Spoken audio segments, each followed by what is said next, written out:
আচ্ছা, পৃথিবীর সব মেয়েরা কি শ্বশুর বাড়িতে খারাপ থাকে? সব মেয়েরা কি বিয়ের পর দিন থেকে শুরু করে যত বছর বাড়ছে শ্বশুর বাড়িতে সীমাহীন যন্ত্রণা, ঘৃণা, তিরস্কার, লাঞ্ছনা, মার, দৌড়, অত্যাচার, নিপীড়ন এগুলোর উপরে বাঁচে? আপনার কাছে কি মনে হয়? আমি সেটা দুইটা ভিন্ন ধারায় দেখতেছি। এক নম্বর হচ্ছে, কিছু কিছু শ্বশুর বাড়ি আছে, বিশেষ করে শ্বশুর শাশুড়ি, ননদ, ভাসুর, এরা মনে করে কি জানেন, ওরাই পারফেকশন নিয়েই যে দুনিয়াতে আসছে, আর কেউ পারফেকশন না।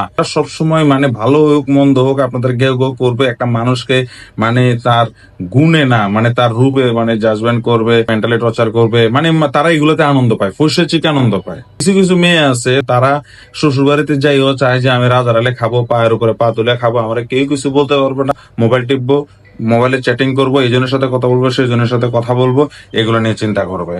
একটা মেয়ের শ্বশুরবাড়ির যে ফ্যামিলি, তাদেরকে বলতেছি যে আপনারা যখন একটা মেয়েকে নিয়ে আসবেন, তাহলে আপনাদেরকে তাদেরকে নিজের মেয়ের মতো ট্রিট করতে হবে, তাদেরকে সবসময় আপনার আপন করে নিতে হবে, তারা না জানলে শিক্ষা দিতে হবে। আর মেয়েদেরকে বলতেছি, আপনারা যখন হাজবেন্ডের বাড়িতে যাবেন, আপনাদেরকে যে স্যাক্রিফাইস, কম্প্রোমাইজ, এই ত্যাগ, তিতিকার, লাঞ্ছনা, ঘৃণা, ধিক্কার এগুলো শুনে সারা জীবন সংসার করতে হবে, এই মেন্টালিটিটা নিয়ে থাকতে হবে, এই মেন্টালিটি নিয়ে জীবন পার করতে হবে, নাহলে সারা জীবন অশান্তি আর অশান্তি থাকবে।